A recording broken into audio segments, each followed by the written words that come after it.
Breaking news చూద్దాం. ఏడాది కాలంగా రైతులు చేస్తున్న ఆందోళనలతో కేంద్రం దిగొచ్చింది. గురునానక్ జయంతి సందర్భంగా జాతిని ఉద్దేశించి ప్రసంగించిన ప్రధాని మోడీ వివాదాస్పద వ్యవసాయ చట్టాల్ని రద్దు చేస్తున్నట్లు సంచలన ప్రకటన చేశారు. సాగు చట్టాల్ని రద్దు చేసేందుకు రాజ్యాంగబద్ధమైన చర్యలు తీసుకుంటామని పేర్కొన్నారు. రాబోయే పార్లమెంటు శీతాకాల సమావేశాల్లో దీనిపై ప్రకటన చేస్తామని స్పష్టం చేశారు. దేశ ప్రజలకు క్షమాపణలు చెప్పిన ప్రధాని రైతులు ఆందోళన విరమించాలన్నారు. నిరసనకారులు ఢిల్లీని వీడి స్వగ్రామాలకు చేరుకోవాలని సూచించారు. साथियों, मैं आज देशवासियों से क्षमा मांगते हुए सच्चे मन से और पवित्र हृदय से कहना चाहता हूं कि शायद हमारी तपस्या में ही कोई कमी रही होगी, जिसके कारण दिए के प्रकाश जैसा सत्य कुछ किसान भाइयों को हम समझा नहीं पाए। आज गुरु नानक देव जी का पवित्र प्रकाश पर्व है। ये समय किसी को भी दोष देने का नहीं है। आज मैं आपको, पूरे देश को ये बताने आया हूं कि हमने 3 कृषि कानूनों को वापस लेने का, रिपील करने का निर्णय लिया है। इस महीने के अंत में शुरू होने जा रहे संसद सत्र में, इसी महीने में हम 3 कृषि कानूनों को रिपील करने की संवैधानिक प्रक्रिया को पूरा कर देंगे। साथियों, मैं आज देशवासियों से क्षमा मांगते हुए सच्चे मन से और पवित्र हृदय से कहना चाहता हूं कि शायद हमारी तपस्या में ही कोई कमी रही होगी, जिसके कारण दिए के प्रकाश जैसा सत्य कुछ किसान भाइयों को हम समझा नहीं पाए। आज गुरु नानक देव जी का पवित्र प्रकाश पर्व है।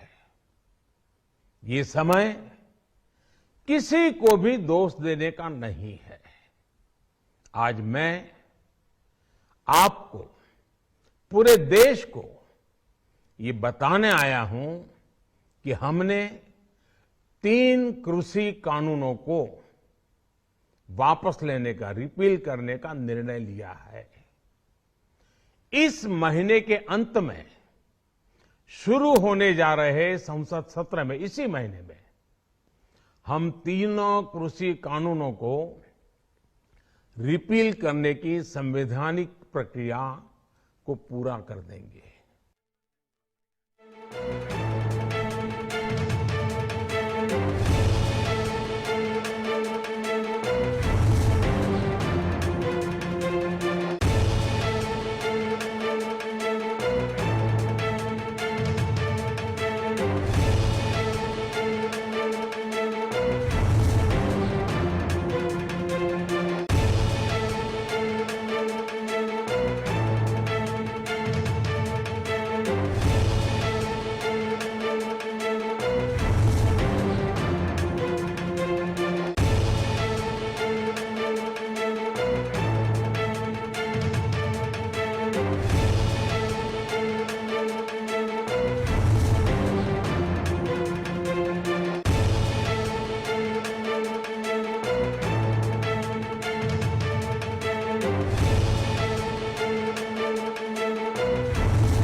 రైతుల ఆందోళనతో మోడీ సర్కారు దిగొచ్చింది. నూతన సాగు చట్టాల్ని వెనక్కి తీసుకున్నట్టు ప్రధానమంత్రి మోడీ ప్రకటించారు.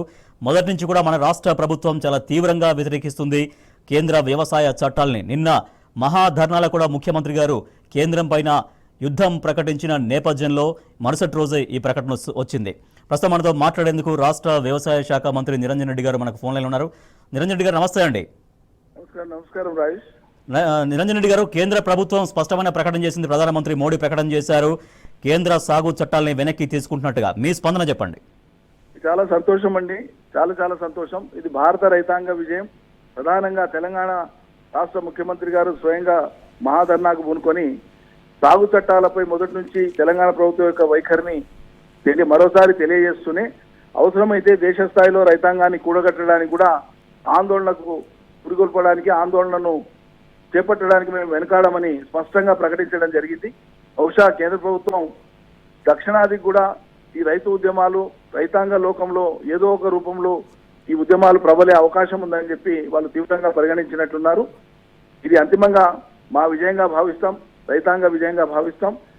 కేసీఆర్ గారి యొక్క పట్టుదల వారు ఒకటి టేకప్ చేస్తే అది ఎంత దూరమైనా పోతుంది అనేటువంటిది సాక్షాత్తు మోడీ గారికి కూడా తెలుసు, భారత ప్రధానమంత్రి గారికి కూడా తెలుసు, కేంద్ర ప్రభుత్వానికి కూడా తెలుసు. వాళ్ళ పార్టీ నేతలు ఇక్కడ చెల్లకో అదో ఇదో ఏదైనా మాట్లాడినా కూడా ఫీల్డ్ సిచ్యువేషన్ ఏంది, వాస్తవ పరిస్థితి ఏంది, గ్రౌండ్ పరిస్థితి ఏంది మొత్తం దేశంలో అనేటువంటిది ప్రధానమంత్రి గారికి సమాచారం లేకుండా ఏముండదు. పైగా రేపు పంజాబ్ లో ఎన్నికలు కూడా రాబోతున్నాయి. ఇది ఒక ఎన్నికలకు మాత్రమే ముడిపెట్టే అంశం కాదు. ఏ రాష్ట్రంలో ఎన్నికలు వచ్చినా రైతాంగ సమస్యలే తెర మీదకి వస్తాయనే సంగతి ప్రధానమంత్రి గారికి తెలుసు. అందుకోసం రైతాంగ సమస్యలే ప్రాతిపదికగా రేపు కేంద్ర ప్రభుత్వాన్ని నడిపేటువంటి అధికార పార్టీ ఆధ్వర్యంలో నడిచేటువంటి ఏ రాష్ట్రంలోని ఎన్నికలైనా సరే వాటికి రైతాంగ ఉద్యమాలే పెద్ద సెగ పెడతాయి, అదే పెద్ద మంట అవుతుందని వాళ్ళు గ్రహించినారు. అందుకోసమే వాళ్ళు సాగు చట్టాలను వెనక్కి తీసుకుంటూ ప్రకటించినారు. దేశ ప్రధాని స్థాయిలో ఉండి ఈ సాగు చట్టాలు మేము తప్పుగా తీసుకొచ్చినాం, మమ్మల్ని క్షమించండి అని చెప్పి సాక్షాత్తు ప్రధానమంత్రి గారు దేశాన్ని కోరడం అనేటువంటిది వారి హుందాతనాన్ని తప్పకుండా పెంచుతానని నేను భావిస్తున్నానండి. నిరంజన్ రెడ్డి గారు దేశవ్యాప్తంగా ఉద్యమం చేయడం కోసం ప్రధానమంత్రి గారి యొక్క హుందాతనాన్ని ఈ రాష్ట్రంలో ఉండేటువంటి బీజేపీ నాయకత్వం కొంత ఆకలింపు చేసుకుంటే, కొంత అర్థం చేసుకుంటే మంచిదని భావిస్తున్నాం.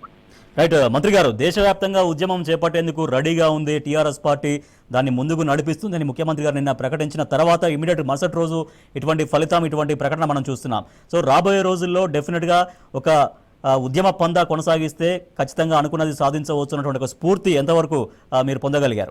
తప్పకుండా అండి. ఇప్పుడు ఇతర రాష్ట్రాల ముఖ్యమంత్రులు, పరిపాలక ముఖ్యమంత్రులు దాని ఇక్కడ ఒక మహోద్యమాన్ని సృష్టించి చాలా అద్భుతమైనటువంటి రీతిలో ఉద్యమాన్ని ముందుకు నడిపి విజయ తీరాలకు చేర్చి అద్భుతమైనటువంటి రీతిలో పరిపాలన అందిస్తూ వాళ్ళ ప్రధానమంత్రి గారి ప్రశంసల్ని, కేంద్ర ప్రభుత్వ ప్రశంసల్ని కూడా చాలా రంగాల్లో అందుకున్నటువంటిది కేసీఆర్ ప్రభుత్వం అండి. ఇది ఎవరు కాదని లేదు.